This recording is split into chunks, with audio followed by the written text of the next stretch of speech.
Bueno, amigos, aquí seguimos con el empresario y además un querido amigo y presidente de Fedecámara Zulia, Néstor Borja, que además ha sido un gran compañero, sobre todo Néstor, porque pertenecemos a una generación que creemos en el país. Aquí me está pasando el resumen, porque él nos pasa un resumen todos los días muy interesante sobre la realidad del país. Pero comentábamos, Néstor, del amparo, digamos, de la protección legal que este gobierno, y que fue un avance, porque las cosas buenas hay que decirlo, y lo dijimos en su oportunidad, a la pyme, que es la pequeña y mediana empresa, y digamos, le pone un estatus especial para que no pagara tantos impuestos, para que no pagara uno... Para que la contratación sea mucho más fácil a la hora de contratar con el sector público, y de verdad que eso hay que aplaudirle al gobierno venezolano que haya hecho eso. Pero ahora, con respecto a lo que acaba de ocurrir con el decreto 8.166, pues ponen una gran desventaja a la MIPYME venezolana, porque no estaba preparada para un aumento tan radical en lo que tiene que ver con sus cestatiques. Como dije, un cestatique el 1 de mayo, con el aumento salarial, implica un 52% de aumento en un salario mínimo. Y eso significa, según el Instituto Nacional de Estadística, hay 1.399.000 personas en el país, en el sector privado, que devengan salario mínimo. Nuestro número es un poco mayor, pero vamos a poner que esa es la cifra oficial.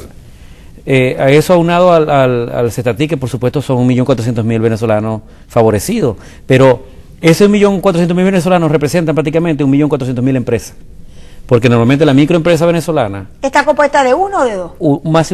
Máximo dos, la microempresa. ¿Uno o dos? Sí, el promedio es 1.4, pero vamos a poner que sea dos.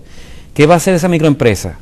Uno, bueno, me llevo la viandita, porque lo bueno del decreto es que tú le puedes dar la comida, no tienes que pagarle. Sustituirlo por comida, no por... Me llevo una viandita y le doy eso pudiera ser una solución.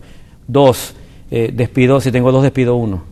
Ahora, pero hay una inamovilidad también decretada. ¿Cómo hago esto? Eso, fíjate el aprieto. Tres, me voy a la informalidad.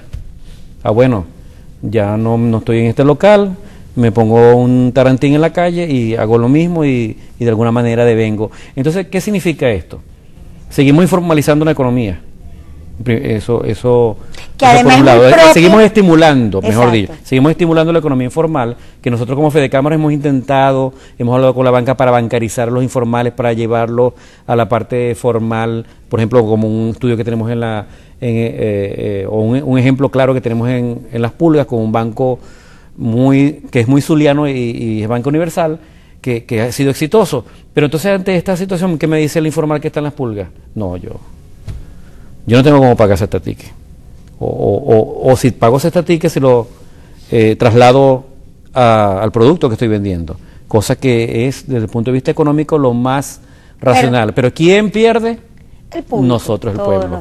Ahora, pero me dice Indepavi, que me preocupé muchísimo cuando leí la información ayer, le dice la ministra de Trabajo, lo dice el propio El Yuri, que es el presidente del INE en Venezuela, el Instituto Nacional de Estadística, no se puede trasladar, es falso. Todo esto está hecho de tal manera de que se estatique ni el aumento salarial puede ser trasladado al precio, lo cual eso es totalmente económicamente inviable.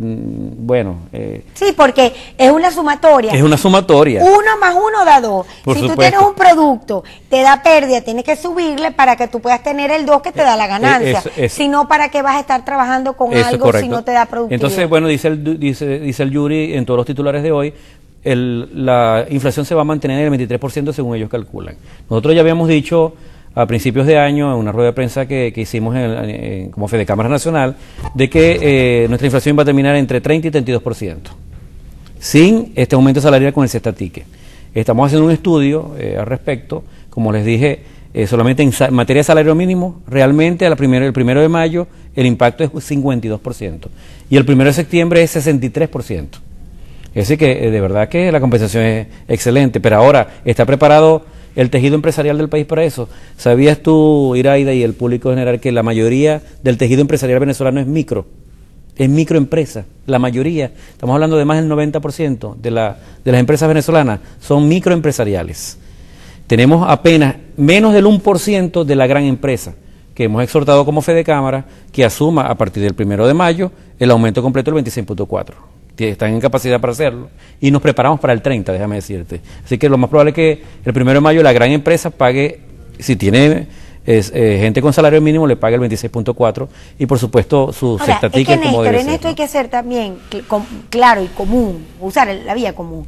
Las protestas salariales, ¿dónde están? ¿En el sector público o en el sector privado? Sector público. Entonces, fundamentalmente. Estamos viendo todo lo que está pasando alrededor del sector público con unos ingresos exorbitantes, estamos viendo este tema de la dilapidación de los recursos, estamos viendo como hay gobernaciones que se llevan los dineros y no pasa nada, estamos viendo declaraciones como esta, que era por eso que decía que quería leer de esta noticia que nos pasa todos los días, cuando el ministro Sesto, por ejemplo, dice una cosa tan irresponsable como esta: todas las familias inscritas en Misión Vivienda Venezuela tendrán sus casas, el pueblo será el propietario colectivo del terreno y de los terrenos y en lo familiar del inmueble. ¿Tú puedes explicarme este sistema de propiedad? Prefiero no explicarlo, porque es bastante complicado. Y además decir todas las familias cuando hay una deuda, digamos, ya acumulada del tema de la vivienda. Y además, pues hoy por hoy consigues menos cemento, menos cabilla, menos tal, menos cual, porque prácticamente ningún sector no lo consigues casi. Y no está invirtiendo, pues porque esa es la realidad de lo Entonces, que está pasando. Fíjate, tú acabas de decir algo muy importante cuando comenzaste con tu editorial de hoy.